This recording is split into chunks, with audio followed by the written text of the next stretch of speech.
Well, today I want to talk precisely about whether or not Mormonism is a cult, and do so by evaluating against the B.I.T.E model. So I'm Mr. Atheist. Let's do this.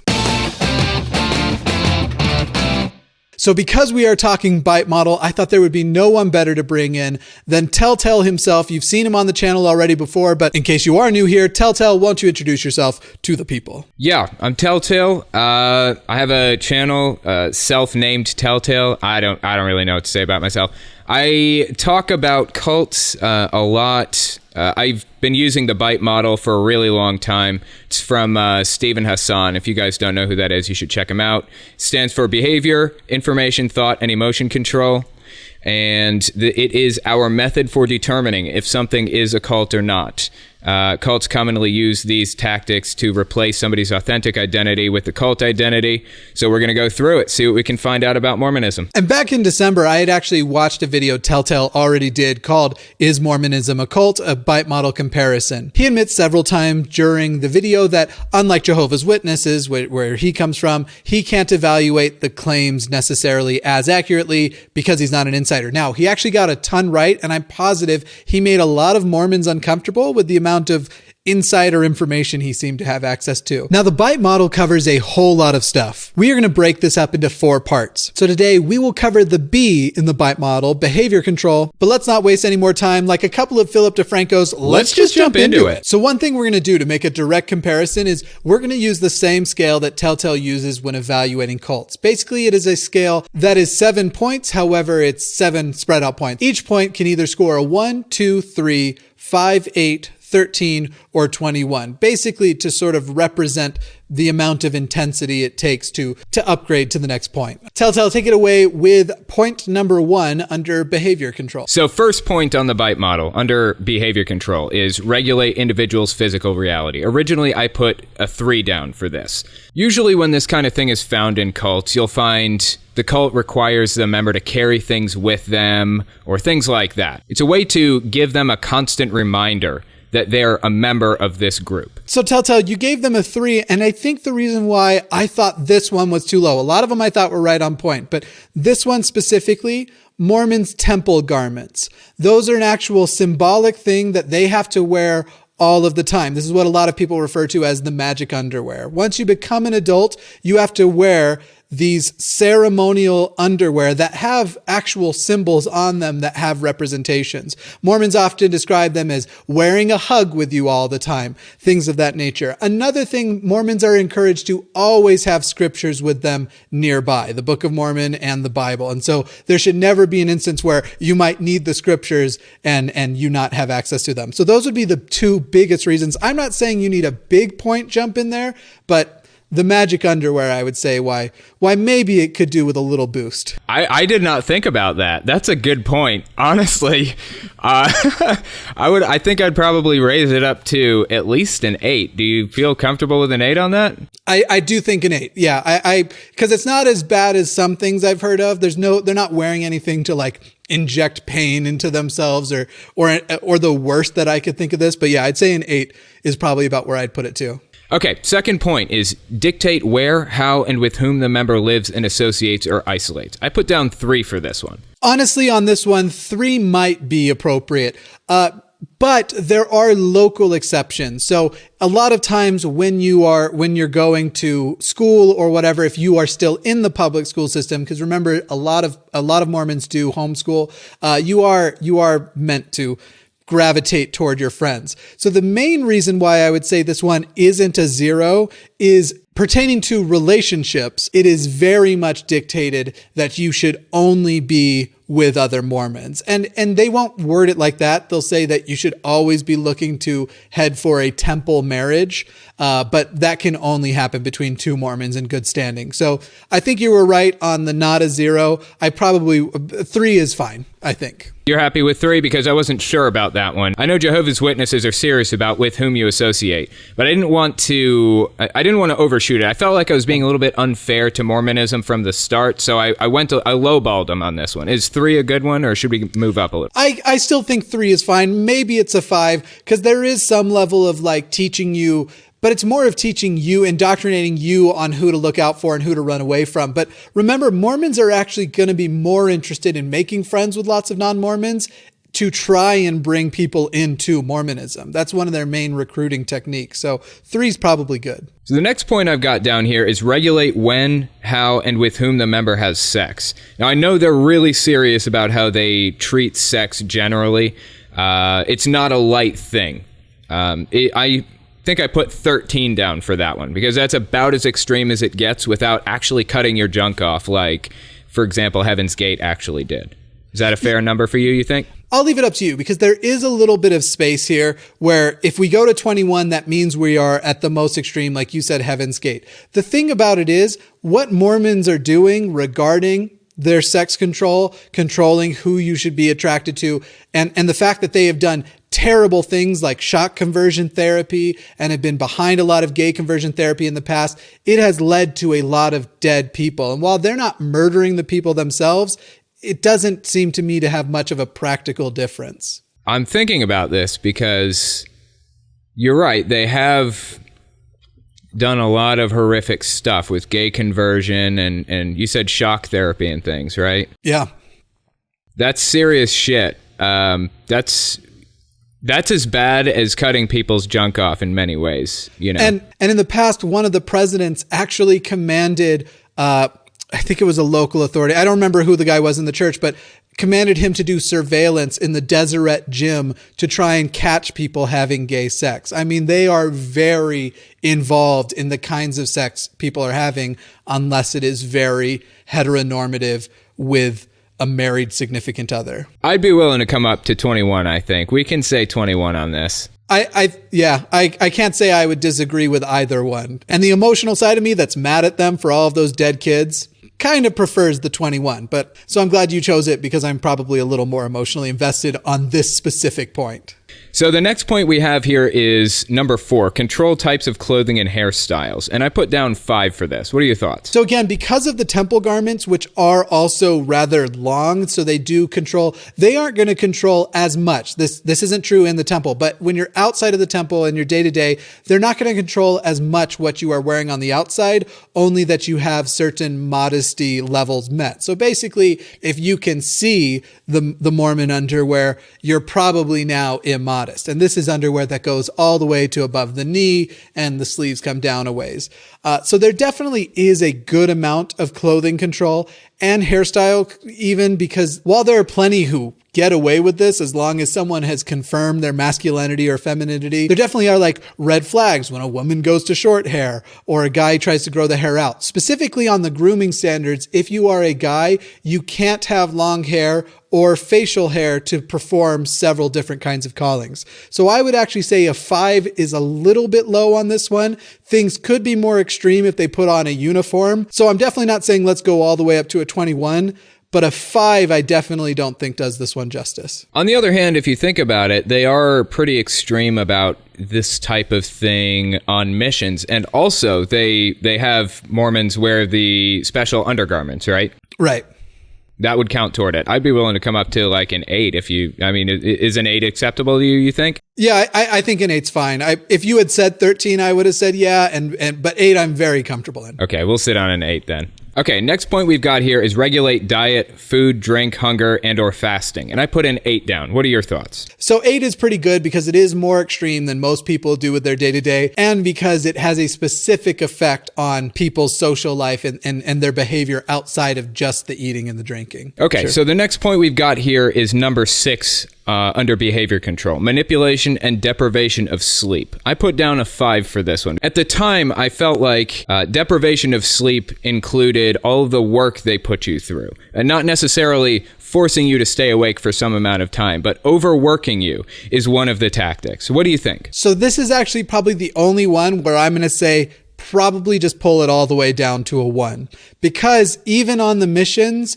the missionaries are scheduled 8 full hours of sleep. In that same area of the Doctrine and Covenants where the dietary restrictions come in, they talk about the value of good sleep and everybody getting enough sleep. And there's sort of these like early to bed, early to rise things. So Mormonism, specifically as it relates to sleep, seem to really like sleep. It's kind of like sex. As long as you're having the kinds of sex they want, you can have lots and lots of it. They encourage you to. Okay, number 7 was financial exploitation, manipulation, or dependence. I put 13 down for that because I know that they are really serious about tithing. How do you feel?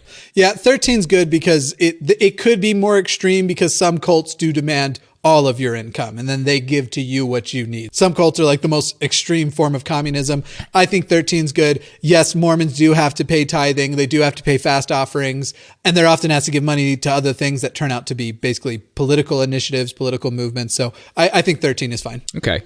So we got number 8 next. Restrict leisure, entertainment, or vacation time. I put 5 down for that. What are your thoughts on that one? On the entertainment end, big time, especially growing up. And generally it is a rule throughout Mormonism that you don't ever watch R-rated movies, and like PG-13 movies you have to be very selective on.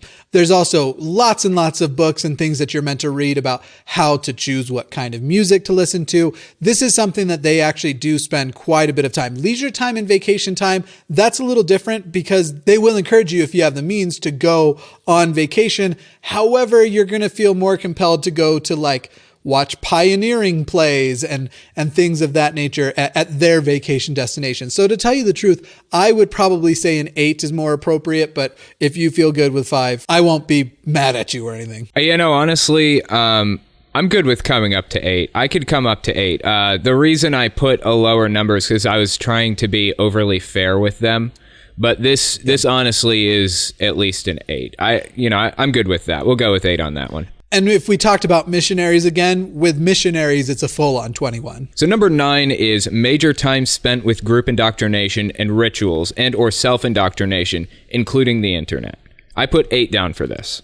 8 is pretty good because there isn't compound living, at least for most members, day to day. Obviously, there are local cities and towns that are almost entirely Mormon, but there are lots of rituals and self-indoctrination. And in fact, as a teenager going through seminary, you basically go to church all but maybe 2 days out of a month. So yeah, I think 8 is fine on this one. I kind of lean 13 sometimes, but to be safe, I think 8 is fine. Okay, we'll be overly nice to them and say 8. I don't know why, but we will. Yeah. The 10th one we have here is permission required for major decisions. I put a 3 down because you don't have to do things like get permission from them to leave your house, for example. No, you don't, but they do have their hands in a little bit of everything. And so they do ask you, for example, to go through basically Mormon temple counseling before you get married. And there's a lot of church involvement in those things. And there are lots of stories of people who have been encouraged to leave their non-believing spouses. And so I think 3 is good because it's not a 1. I might even say 5. They have their hand in enough. I would probably say jump up to 5, but no more than that. All right, we'll come up to 5. That's fine with me. Okay, next one we have here is thoughts, feelings, and activities of self and others, reported to superiors, and I put a 13 down for this one. This one is one of the ones I'd be tempted to go all the way up to 21 because thought shaming is the name of the game with Mormonism. Mormons, kind of unlike a lot of other religions, actually think you will be held accountable for your thoughts, for that you can sin simply by thinking. And I mean that in the most shallow way, because obviously there are lots of people who believe that certain things can be a sin that come down to being thoughts, but I just mean literally you are held accountable for all of your thoughts with the exceptions of when you dream, because they believe that that's out of your control. And in addition to that, as far as the tattling goes, that's also a big thing in the church. I'm actually related to a person who's been a bishop several times and will openly brag about how when he's got a kid confessing and crying their eyes out in front of him, he will then give them the opportunity to tell on his friends because they'll take that opportunity to not have to talk about how shameful they are anymore. So this one, I don't know how it could get more extreme because yeah, you are meant to feel ashamed of your thoughts and you are meant to then tell on people who should be more ashamed of themselves. There is a lot of social blackmail and gossip going on in the church. Okay, let me give you, for instance, you tell me if you're still sitting at a 21. Yeah. Heaven's Gate used to sit down at the table every morning, all of them together, and they would report to everybody. Each person down the line would report the sexual thoughts that they had to everybody else at the table as a method of shaming themselves into not having those thoughts anymore. I would put that at a 21. Yeah. I don't know if the Mormon Church is I don't know how extreme they are. You do. So right. I'm relying on you. If you think it's a 21, we'll put a 21 down for this. So this one's hard because there is a distinct difference here. You're talking about people basically ousting themselves. And so basically, while they are technically self-shaming, anything that is sufficiently shameful that they don't want to share, if no one else knows, no one's making them share. So it's kind of the difference between what is worth a system where you feel extremely compelled to tell on yourself, or a system where you feel compelled to tell on others to sort of lighten your own shame load. All right, we can come up with a 21. That sounds good to me. All right, so number 12 is rewards and punishments used to modify behaviors, both positive and negative. I put a 2 down for this, but I honestly think that this is going to be a little bit higher, and my reason behind this is because I've done a lot more reading and research on modifying somebody's authentic personality with the cult personality. And I've seen an awful lot of that from Mormonism. So what are your thoughts on that? I'd say most of your rewards and punishments are social rewards and punishments. Then there's also callings. And the biggest punishment that happens is withdrawing your ability to take the sacrament. And the sacrament is this thing that happens in a big public space in the chapel. Everybody sees who does and doesn't take the sacrament. And basically, while you're supposed to be able to privately repent of your sins, there is this public confession basically to everyone that you've done something. So I definitely agree that 2 is too low. There are other things they will withdraw from you, your ability to participate in certain rituals, going to the temple and things like that. I would say I'm more personally leaning toward an 8, not quite a 13 or a 21, but this one is a big part of why you behave the way you do. Okay, yeah, that's fair enough. We can go with an 8 on that. I think I can agree to that. I just had not thought about it at the time as clearly as I do now. So yeah, 8 Sure. sounds good. So we got number 13 here. Discourage individualism, encourage groupthink. And I put 8 down for that. What are your thoughts on that one? 8 is probably right on par. I think with all of them, it's like, as an insider, I know that it's so much worse than he must realize. So the score has to go up. But I actually think 8 is pretty good. There is a whole lot of, if you are a woman, this is what a woman is supposed to look like. If you are a man, this is what a man is supposed to look like.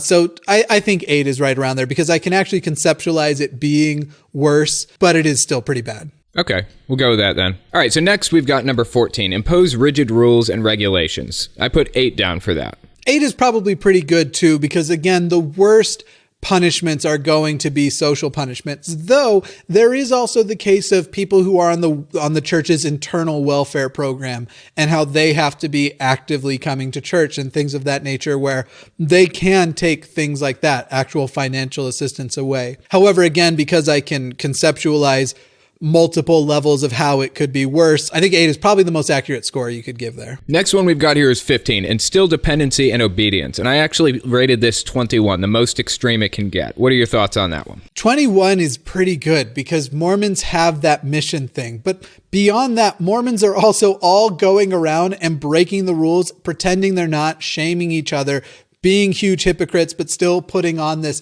It is a very much like a cult personality. And so because it represents in so much in your day-to-day when you interact with them, the fact that most of the time I can tell when I've met a Mormon before they've ever admitted to being a Mormon, yeah, I do think this one comes up. And then we'll talk about this more on some other points, but as far as the dependency goes, they also very much paint this portrait of, if you leave the church, you will be miserable. You will only leave the church to sin. So with the dependency, though, also goes the fact that they have that internal welfare program, and sometimes that's actual financial support. Also, they have these bishop storehouses where they actually give people food. So that is for the people who are a little bit down on their financial situations, and honestly, the perfect people for a cult to prey on. And then just going on a mission in general makes it a lot harder to leave. Now, what's interesting is it seems to be the biggest exodus from the church is happening from people who are somewhere between 27 and 32 years old. So those missions aren't actually working. And as I've been interviewing more and more people who went on a mission, a lot of Mormons are seeing the way the world is outside of their very controlled mission. And that is where their first doubts start to pop in.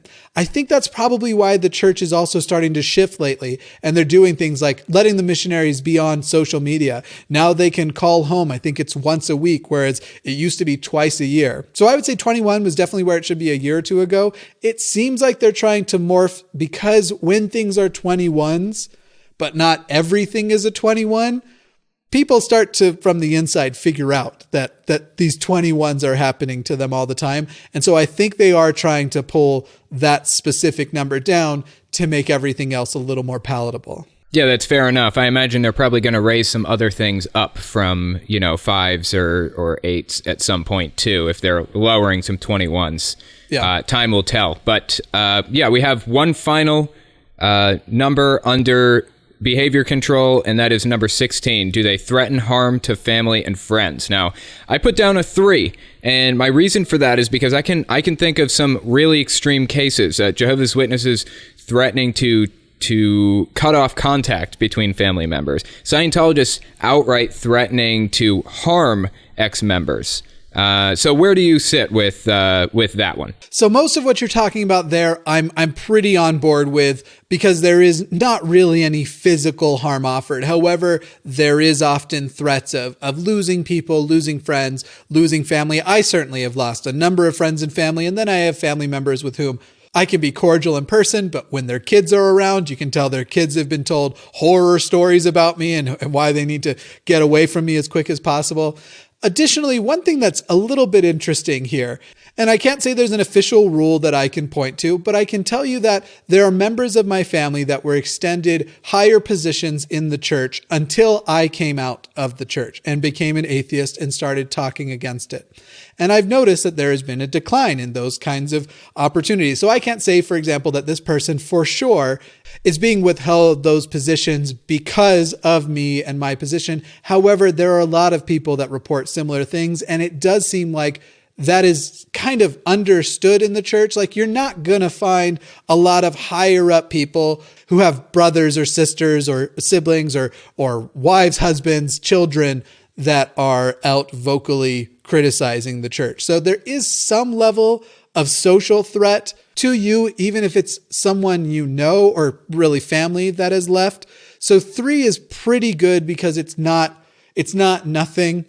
There are days I would definitely lean more on the 5 side, but I'm comfortable with a 3. Okay, we can go with that. I'm happy with that. That's actually the end of the behavior control section. So Telltale, what was the original average of just the behavior section before, and where are you falling now? The total score for the behavior section was 121. Of course, averaging that out would mean we'd have to divide it by 16. That'd put us at about 7.5. That was their overall score. So I'd kind of round that up to an 8. They kind of averaged an 8 overall with behavior control. And so then after going through with me, what does that score change to? Okay, after discussing it a little bit more with you, we've got 152, and that actually averages out to 9.5. That's actually a big jump. Yeah, and honestly, I would say that is more representative. And one last thing I want to note about my approach to this, because I've talked about other people from the inside and people from the outside trying to evaluate this. One funny thing about when I was growing up Mormon, I never, ever rejected the idea that Mormonism was a cult. We actually had a different approach, and I bet you did too as a Jehovah's Witness. So tell me if this is familiar. Well, by the definition of cults, all religions are cults.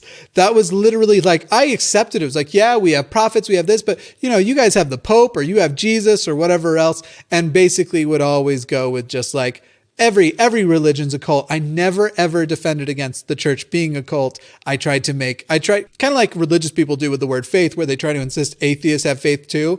I tried to bring people down to my level as opposed to standing firmly with my beliefs. It's actually a clever way to do it. Then Jehovah's Witnesses did do that a little bit when they got into apologetics, but generally if somebody is accusing them of something like that, then they'll just close their ears, turn around, walk the other direction. So what they taught me when I was studying to get baptized was pulled up the definition that said, okay, to be a cult, you have to have a religious figure who you venerate, and it has to be a physical person, and they have to be alive at that moment. And they also worship objects. And of course, Jehovah's Witnesses they'd say they don't do either of those things. But Catholics would fall into that category and all kinds of other groups, so that's how they would do it. We will leave it there. That is the B in B.I.T.E model covered behavior control. Make sure you tune in next week when we cover the I, information control. And then at the end of it all, in part 4, we will have a short discussion on whether or not Mormonism does in fact appear to be a cult. I want to say a special thank you again to Telltale. And Telltale,